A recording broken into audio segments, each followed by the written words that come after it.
ભાઈઓ ખુરશી ઉપર ચડીને વિડીયો ઉતારે છે ને એ બધાને મારી નમ્ર વિનંતી છે કે તમે એકલા નથી પ્લીઝ પાછળ ઘણા બધા બેઠા હોય એમને ના દેખાય તમે પડો તો એમને વાગી જાય માટે નમ્ર વિનંતી શું થયું હા અહીંયા જે ભાઈઓ ઊભા છે એમને નમ્ર વિનંતી કે પાછળ વાળાને દેખાતું નથી માટે તમે લોકો ખસી જાઓ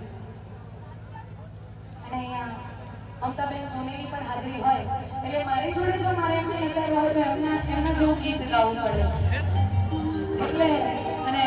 મારા મનુકાકાએ લખેલું ગીત અને મને બહુ ગમે છે અને કદાચ તમને પણ ગમશે એટલા માટે